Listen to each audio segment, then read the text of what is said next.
Sobre el juzgado de instrucción número 1 de la Audiencia Nacional pesa el mote de ser el GAFE. La casualidad ha querido que todos los jueces que han ocupado este cargo hayan abandonado el cargo tras diversos escándalos. A principios de 1996 ocupaba el cargo el juez Carlos Bueren, al que se le achacaban diversas irregularidades, entre ellas lo de tener paralizados los sumarios del GAL. Ante las presiones, Bueren presentó su dimisión. En su lugar llegaría el juez Javier Gómez de Liaño, que junto con el juez Garzón mandó a la cárcel a los principales dirigentes de la cúpula de Interior durante la etapa del PSOE. Pero en la carrera de Liaño se iba a cruzar uno de los hombres más poderosos del país, Jesús Polanco, el mayor magnate de medios de comunicación en España, el periódico más leído, El País, de la cadena de radio más escuchada, la SER, y del entonces monopolio de la televisión de pago, Canal Plus, y su empresa filial Sogecable. El llamado caso Sogecable se inició en los medios de comunicación, concretamente en la revista Época, donde se publica un informe que asegura que el Grupo Prisa ha utilizado los depósitos de los abonados de Canal Plus para sus inversiones. De acuerdo al informe de Época, Polanco habría cometido otra irregularidad durante la bajada del IVA, puesto que siguió cobrando la misma cantidad a sus abonados. Ante la publicación, Sogecable anunció medidas contra la revista, pero el director de Época, Jaime Canmani, se adelantó y presentó una demanda sobre estos incidentes. El juez que estaba de guardia aquel día era precisamente Javier Gómez de Liaño. Butano, cuando un cliente firma un contrato con la compañía, cobra una cantidad, que es un depósito, a cuenta del contenedor que se va cambiando a medida que uno agota el contenido, la compañía se lo cambia. Entonces en el primer contrato hace un depósito. De esas cantidades que aportan los abonados, ese dinero, digamos, la compañía lo utiliza como un fondo más. Se montó una querella a cuenta del uso que la compañía había hecho de esos depósitos. Insisto que es exactamente el mismo caso. A la demanda de Canmani se unieron otras 3 querellas de conocidos enemigos del Grupo Prisa. La primera presentada por el catedrático Sainz Moreno, el que fuera abogado del empresario Ruiz Mateos, a quien acompañó durante su célebre pelea con el ministro Boyer. No te pego, leche, no te pego. Javier, por favor, que tú eres letrado. Sí, por favor, hombre. Eres letrado. No firmó el contrato con Isabel Pilar. Que nada, no sé. Que no lo vi. No firmó nada. ¿1.000 millones de dinero qué es? Tarjetón que le firmó Isabel, pero es de Matías Cortés. Isabel le firmó a Matías Cortés. Mira cómo le conoce. Sainz Moreno estaba enfrentado al abogado Matías Cortés, que le había acusado de robo. Se daba la circunstancia de que Matías Cortés era consejero del Grupo Prisa y abogado personal de Jesús Polanco. Otra querella la presentaba el periodista del Mundo Jesús Cacho. Cacho se había hecho famoso haciendo crónicas económicas para el diario El País, de donde fue despedido porque Juan Luis Cebrián le acusó de favorecer los intereses del polémico financiero Javier de la Rosa. La última querella ha sido redactada por el abogado Antonio García Trevijano, también columnista de El Mundo, que intentara a principios de los 80 comprar a Polanco el diario El País. El juez Gómez de Liaño admitió la querella el 1 de marzo y anunció el procesamiento de Jesús Polanco y Juan Luis Cebrián, acusados de apropiación indebida y falsedad documental. Mire, ese procedimiento del caso Sogecable recibió por mi parte el mismo trato que podían haber recibido hasta ese día que entró en el juzgado la denuncia, los 11.000 casos que podía haber llevado con anterior. Fue tratado exactamente igual que todos los demás. Que todos los demás que había incluso en el juzgado de instrucción central número 1 que yo servía. ¿Por qué?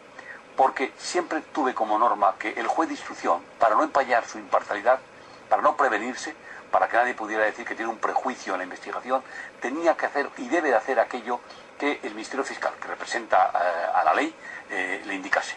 todas las diligencias practicadas en el caso Sogecable fueron a instancias del Ministerio Fiscal y todas las resoluciones que se adoptaron en el caso Sogecable tuvieron siempre el visto bueno del Ministerio Fiscal, el defensor de la legalidad en un Estado de Derecho.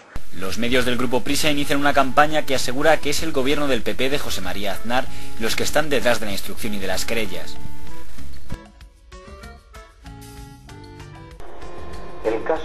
El llamado caso Sogecable fue una operación montada desde instancias del gobierno y con apoyo del gobierno para, digamos, causar el máximo daño posible a un grupo de comunicación que no les resultaba, desde luego que no era adicto al gobierno y que les resultaba molesto. El más claro es el columnista del País, Eduardo Aroteclen, que publica el 2 de marzo en su columna «Hay fascistas detrás de la querella y fascistas delante. Todo un gobierno fascistizado, musolinista, franquista, lanza su peso contra una empresa que emite información». Semanas después, en una demostración de poder, Prisa reúne un impresionante elenco de firmas de apoyo a Polanco, que aseguran es víctima de un complot. Entre los firmantes se encuentran figuras internacionales como Gabriel García Márquez, Noberto Bobbio, Humberto Eco, Susan Sontag o Raúl Alfonsín. También figuras nacionales como Julio Iglesias, Vázquez Montalbán o Joan Manuel Serrat. Polanco denuncia que es víctima de un acoso mediático del que responsabiliza concretamente a 4 periodistas. Ciertamente, varios columnistas del llamado Sindicato del Crimen publican por entonces duros artículos sobre el caso. Jaime Canmani. Jesús Polanco llegaba a la Audiencia Nacional para declarar ante el juez. «Quitadme como sea a ese juez de encima, si es preciso, quemad la audiencia». El empresario de Prisa había llegado a la audiencia rodeado de 22 abogados, como si no acudiera a declarar ante un juez, sino a ocupar la Casa de la Justicia. Antonio García Trevijano. Apariencias de delito continuado de terrorismo económico y cultural que junto al terrorismo político producen alarma social y requieren crucifixión preventiva. Jesús Cacho. Estos señores tienen que cocerse en su propia salsa, ahorcarse con su propia soga, financieramente hablando, claro. Pablo Sebastián. Polanquete para el viernes se sentará en la sillita donde la diñó el gitano y tendrá que responder como imputado y camino de procesado. Federico Jiménez dos Santos. Parece que no hay forma de justificar los números de Canal Plus atribuidos a Sogacable. Hoy por hoy no cabe sino plegarse a Aznar para sobrevivir. Los que yo aprendí mucho leyéndoles, sobre todo leyéndoles. Pero también por el trato personal con ellos. Y por el trato personal a partir de un momento determinado. Concretamente, fíjese, a partir del caso Sogecable empecé a conocer a estas personas. Junto con estos columnistas, el locutor de la COPE, Antonio Herrero, ataca igualmente a diario a Jesús Polanco y a todo el Grupo Prisa. Sin embargo, no lo hacen ni Pedro J. Ramírez, que se desvincula del asunto, ni el entonces director de ABC, Jiménez Alemán, que queda al margen. Pero igualmente es cierto que todos los medios de Prisa y satélites, La Vanguardia, Diario 16 o El Periódico, arremeten constantemente no solo contra los querellantes como Canmani, al que presentan como un viejo fascista, sino también y especialmente contra el juez Gómez de Liaño, al que presentan como un loco que pretende encarcelar injustamente a Polanco. Después lo que ocurrió, bueno, podrá haber muchas interpretaciones. Evidentemente me di cuenta al poco tiempo de que quien tendría que o tenía que ser investigado porque así lo pedía el Ministerio Fiscal era un conjunto de personas que al parecer no toleraban ser tratados por igual que el resto de los mortales. Para ese momento, los propios Jesús Polanco, Juan Luis Cebrián, el columnista del País Javier Pérez Royo e incluso el peculiar abogado Rodríguez Menéndez han presentado sendas recusaciones contra Liaño argumentando enemistad manifiesta con Prisa. Pero el testimonio fundamental se hace público en octubre. Es el del consejero de Prisa, García Añoveros, que asegura que Joaquín Navarro Esteban, otro columnista del Mundo, le habló de la existencia de reuniones entre el juez Liaño y varios de los querellantes para planificar el complot contra Polanco. El juez encargado de estudiar la recusación es Baltasar Garzón. Y su resolución no pudo ser más sorprendente. Garzón anunció que él mismo conocía la existencia de esas reuniones porque él mismo había sido invitado a participar en ellas. El País no se cortó un pelo y anunció que el auto de Garzón ponía al descubierto una red que pretendía convertir a este país en una nación bananera. Añadía, Uno de los conspiradores habría llegado en su delirio a defender a todo trance la prisión preventiva de Polanco. Este personaje no es otro que el abogado Antonio García Trevijano, columnista del Mundo, antiguo asesor del dictador Macías. La lista de conjurados es más amplia: el falangista Jaime Canmani, el fiscal Ignacio Gordillo, María Dolores Márquez de Prado y el juez Navarro Esteban, que ha dicho que por encima de todo está su amistad con Gómez de Liaño y su enemistad con Prisa. Por encima de todo está la justicia. El juez Navarro aseguraría que durante una comida con Garzón y con Jesús Neira le espetó a este su traición, y Garzón le contestó: «Voy a freír a Javier». Gómez de Liaño no solo sería recusado, los abogados de Polanco se querellaron contra él por prevaricación. La casualidad quiso que los encargados de juzgarle fueran precisamente los jueces García Ancos, exdirigente del PSOE, y Enrique Bacigalupo, de pública y manifiesta afinidad socialista. Liaño fue condenado. Fallamos, que debemos condenar y condenamos al procesado don Francisco Javier Gómez de Liaño y Botella como autor responsable de un delito continuado de prevaricación ya definido, cometido al dictar los 3 autos que han sido objeto de esta causa, sin la concurrencia de circunstancias modificativas de la responsabilidad criminal.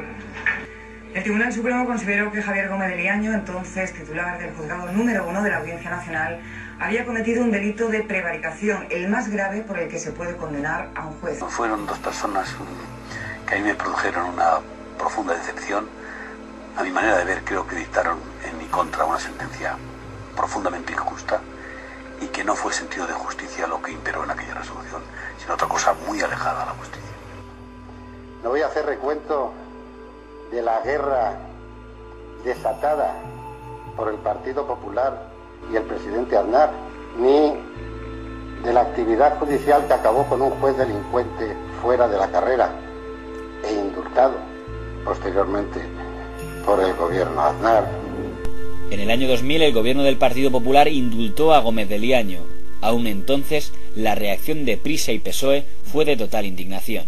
Producto final de una conspiración que se montó en su momento, en una guerra mediática que ustedes impulsaron, donde implicaron a la Fiscalía y que hoy tienen que pagar. Por eso no lo pueden explicar, pero los indultos que no se pueden explicar y que no se saben explicar, no se deben dar. El juez Liaño nunca volvería a la judicatura, aunque tendría como consuelo la sentencia de Estrasburgo 6 años después, donde se reconoció que Bacigalupo y García Ancos habían sido magistrados parciales. No me agrada mucho. A un juez se le debe respetar más. Otro tipo de querella contra otro juez de la audiencia también. Bueno, sí, pero eso ha pasado ya.